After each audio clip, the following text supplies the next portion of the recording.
Gotta love a folk summit. Excuse me, madam. Yes, you. Can you tell me the way to San Jose?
Hello strange people, welcome back to the channel.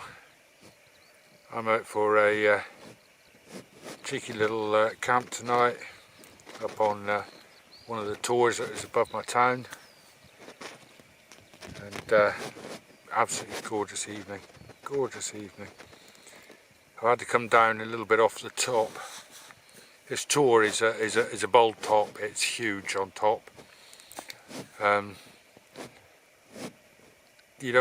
I don't think anybody except myself has actually camped on it on YouTube. Of the 743,563 YouTubers that are now on YouTube on Dartmoor, I think I'm the only one who's camped up here with Ant. I could be wrong, don't watch every single YouTube channel. But it's a beautiful, huge, bold top. It's about the size of a football field, maybe a bit bigger, that you can actually camp on. That is almost perfectly flat. I've had to move down off the top a little bit. Still there, there's a herd of ponies up on the very, very top. So rather than disturb them, or be disturbed by them tripping over my tent, I've come down. I'm going to turn you around in a second and show you this view. In fact, no, I won't. I'll use my other camera and show you the view. There's a bit of sun, but I think you'll agree it's worth it. We don't get a lot of sun. Oh, that's a photograph, you don't want that.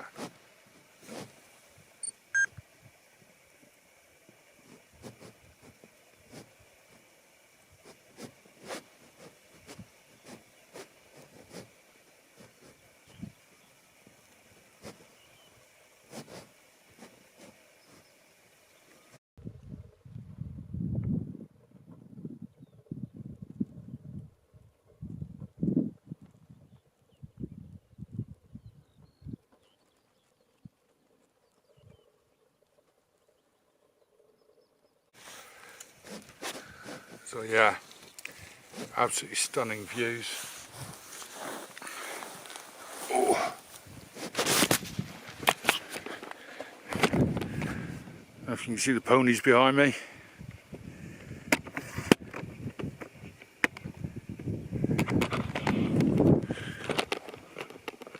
That's better. This is a cracking tour. I really do not know why people don't come up here.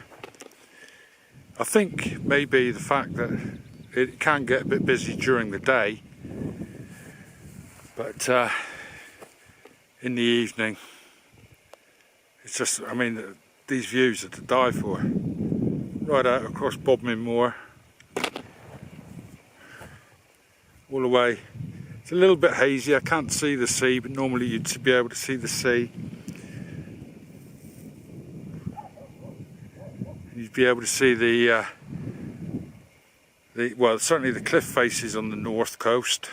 You can't quite see the sea, I don't think, on the north coast. We'll see as the sun goes down, it will reflect off the sea, so we'll know for sure. As I say, I'm just a little bit off the top. There's a cairn over there, Bronze Age cairn. There's another one just there. There is another one just over the top of that lip. I'll just take you up and show you the very top here. So that over there is the tour proper. It's not much of a tour.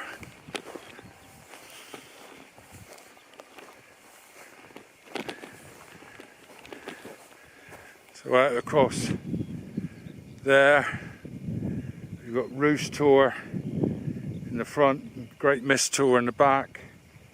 Just over there we've got Staple Tor, Little Mist Tor. The camera isn't going to pick it out because I won't zoom in, but just beyond the ponies, you just make out the top of Fir Tor, White Tor over there, Hare Tor, Great Lynx Tor. You just make out the Donegal Tours. And you can make out Brat Tor, Bray Tor, whatever you want to call it. So there's some pretty good views up here. And in this direction, I expect the sun will be too much for it. Over there you got Brown Willie, Road Tor, Kilmar Tor, Sharp Tor, Stowe Hill, and Carradon. Kids Hill there. Brent Tor is just over there with the church on top of it. You got some absolutely stunning views. Gibbet Hill over there, where I assume they used to hang the gibbet. Stunning views. You can, on a good day, see all the way down to St Austell, which is probably 35-40 miles away. You can see Plymouth as well from up here.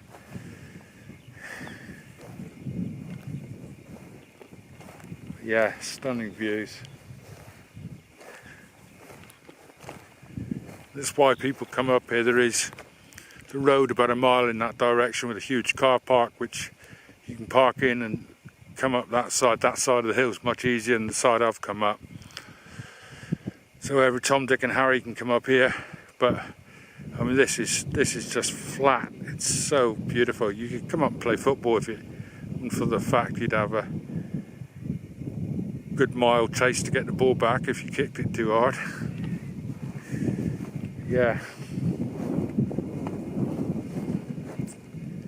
Beautiful. Right, I fancy a brew.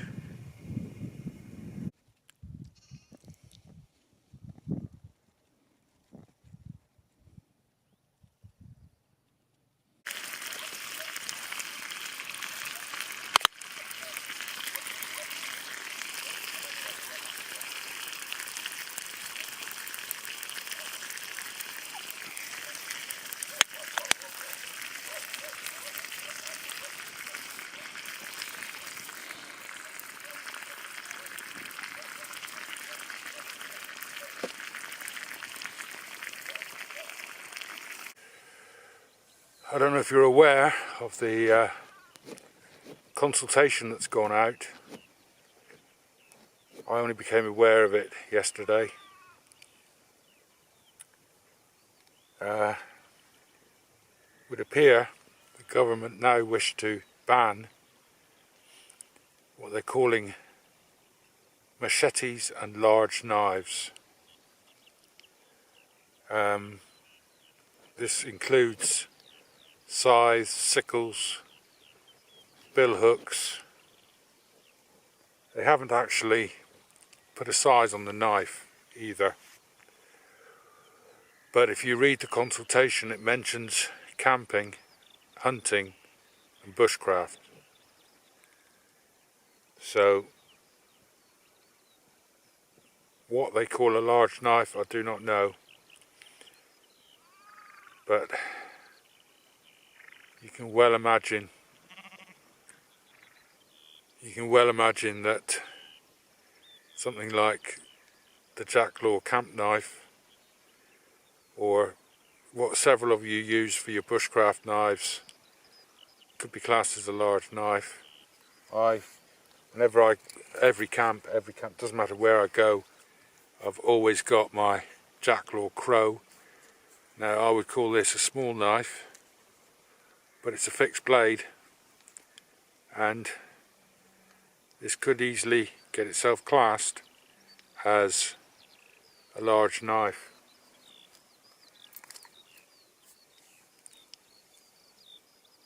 I can see us being left with nothing more than Swiss Army knives in this country soon, and they'll find a way of banning those. The thing is, this is a knee-jerk reaction that does not need to happen. People are using machetes for crime, and I would just point out now that 80% of all knife crime is with a kitchen knife. Something like 2% is with a machete. But the gangs are using machetes to intimidate. I don't know if you've got a machete or seen a machete, you'd have a hell of a hard job stabbing anybody with one. But, you know, they are intimidatory. But that's not to say they should be banned. Banning something's not going to stop people getting hold of them. But what it will do, for sure, is they'll turn to something else.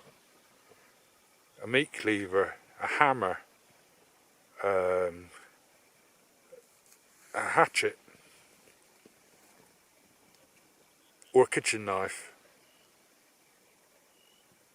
Now, I wouldn't put it past this government to ban kitchen knives, to say that all kitchen knives have to have rounded ends like butter knives. But if you wanted to sharpen a point onto a butter knife, you could. It's ridiculous. Absolutely ridiculous. The only way that this government could even come close to stopping knife crime, and it is rife, I'm not saying it isn't rife, would be to hit the causes of knife crime.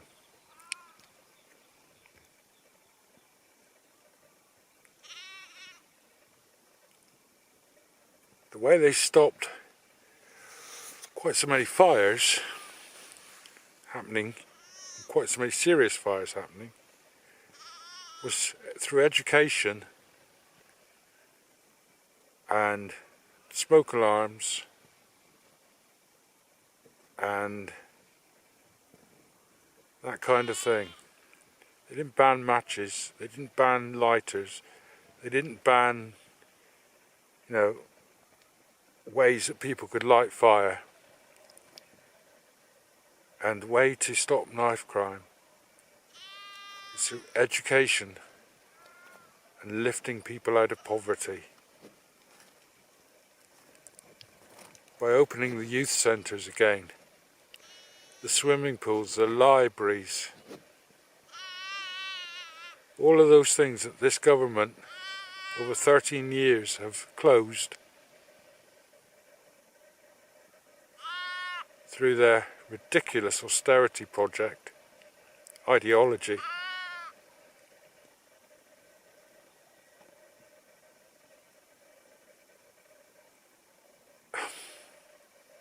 I'm lost for words, really. You've got until the 6th of June. I'm going to leave a link below. You've got till the 6th of June to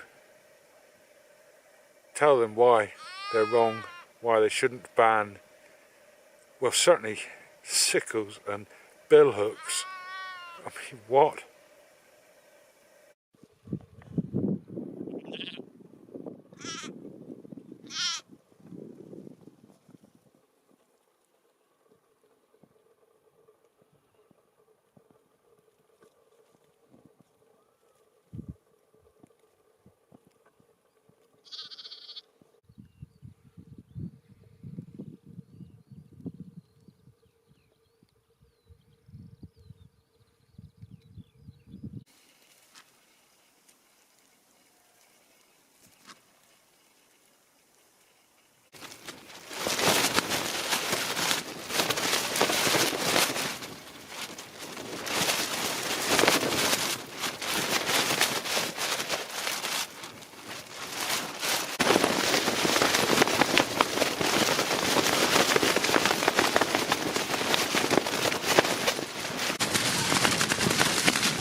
Well, I'd say pretty much at the limit of what you tend to take.